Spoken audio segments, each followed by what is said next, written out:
We're going to talk about domestic violence laws. I had a buddy come over, and back in 1978, his wife was giving him a lot of trouble, and they had some problems, and she left, and then she called the cops on him after she went over with her boyfriend and his couple brothers. Spent a couple nights over there, but anyway, she called the cops on him, and he ended up going to jail. He got out of jail then. They did a psychological evaluation on him and his wife, and he got custody of the kids, and she went on her way. He pleaded no contest to domestic violence. Well, it wasn't called domestic violence, and it was just called a domestic upheaval or something. So he pleaded no contest just to get this stuff out of his way from 1978 until 1996. Whenever he wanted to, he could go to the gun store, fill out all the government paperwork, and get his rifle, his pistol, or shotgun, whatever he wanted. But after 96, after September of 96, I think it was maybe 97, when he went to see about getting a handgun, and he was denied, saying because he had a domestic violence qualification on his record, which it wasn't called that then, and it was an ex post facto law anyway. Now let's get something straight here about this law. You cannot make a law retroactive and take away a right. An ex post facto law is a law which assumes to regulate a civil rights and remedies only in effect. It imposes a penalty or deprivation of a right which, when was done, was lawful. Every law in relation to the offense or its consequences alters the situation of a person to his disadvantage. It's a law that's passed after the occurrence of a fact or a commission of an act which retrospectively changes the legal consequences or relations of such a fact or deed. The domestic violence law is ex post facto. Let me tell you something about what ex post facto is supposed to be. Now, you got to remember, all of us we were given the God-given right to keep and bear arms for self-defense, so on and so forth. Also, our Declaration of Independence recognizes that the rights come from God and are unalienable. All these gun laws that they're passing are a bunch of horseshit. The Second Amendment to our federal Constitution recognizes the God-given right to keep and bear arms is to be free from interference whatsoever from the federal government. Accordingly, the federal government is nowhere in the Constitution granted the authority to abridge, restrict, or infringe in any fashion whatsoever guns or ammunition. Thus, all restrictive laws made by Congress, all regulations made by the Bureau of Alcohol and Tobacco, are unconstitutional as being outside the scope of powers granted to Congress and to the executive branch by our Constitution. Restriction of arms and ammunition is not one of the enumerated powers delegated to the executive branch. All pretend regulations made by the ATF are also unconstitutional, as in a violation of Article 1, Section 1, the U.S. Constitution, which vests all legislative powers granted by the Constitution. Wait a minute, excuse me.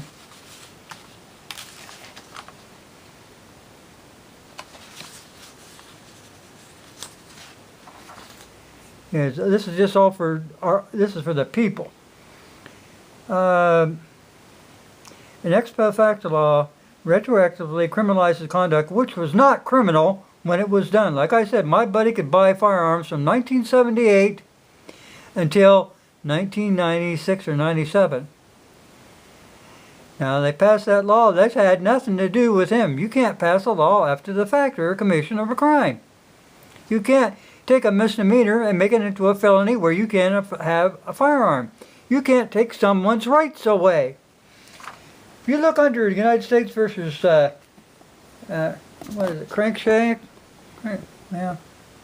Yeah. Anyway, federal charges were brought against several members of white insurgents under the Enforcement Act of 1870, which prohibited two or more people from conspiring to deprive anyone of their constitutional rights. That's what your government's doing. They are depriving you of your constitutional rights. Convictions were appealed to the Supreme Court.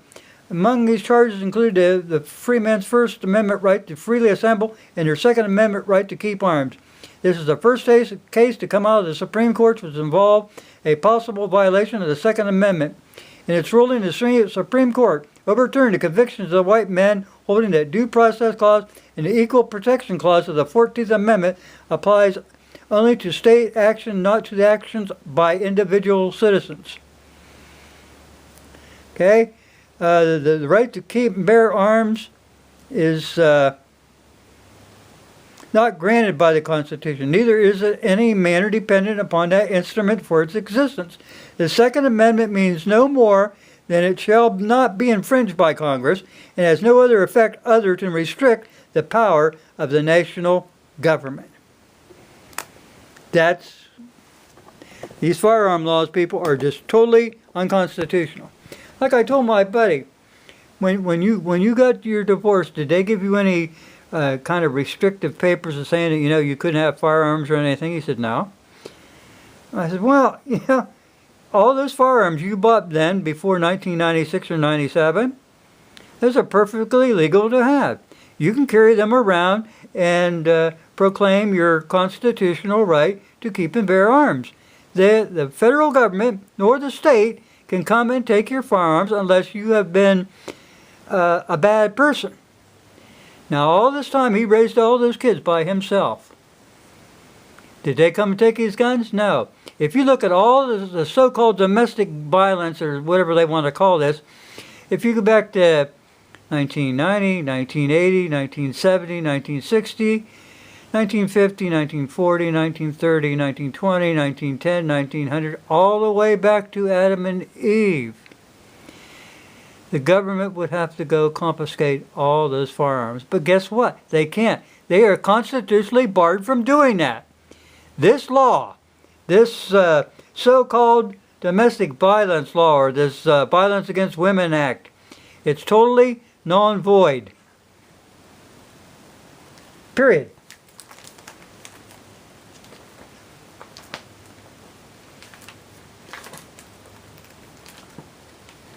Hang on a second, people. I'm looking for something.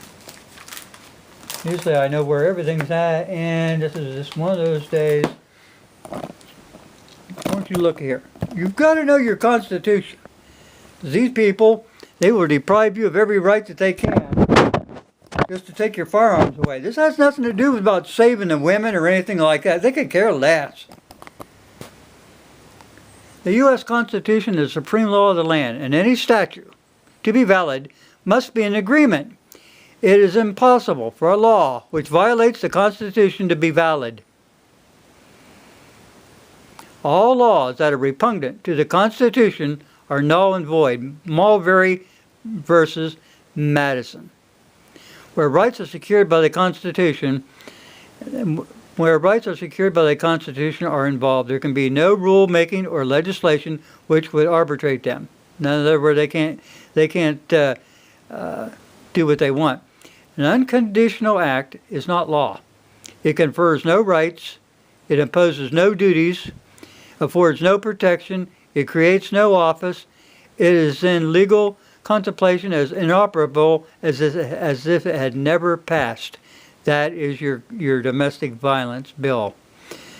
The general rule is that an unconstitutional statute, though having the form in the name of law, is in reality no law, but is wholly void and is ineffective for any purpose, since unconstitutionally dates from the time of its enactment and not merely from the date of the decision so branding it. No one is bound to obey an unconstitutional law, and no courts are bound to enforce it.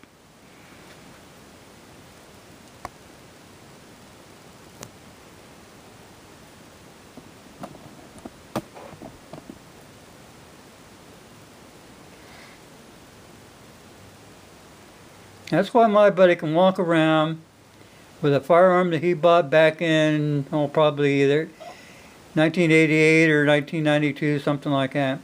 He can carry that around and they cannot take it from him. He's broken no laws. They wrote these laws after the fact, and then they try to lump him into it. These people are not after saving the woman or saving a life. They're after they're after a gun grab. Period. Nothing more to it. They are not obeying the Constitution in any way, shape, or form.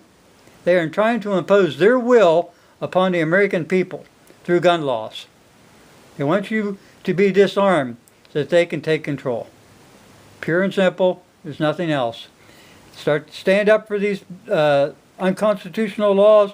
Get them off the books, just like the Patriot Act. If they don't want to write this off the books, people, I'm telling you what, you got communists on your hands. You got tyranny on your hands. Oust them both. Thanks for watching.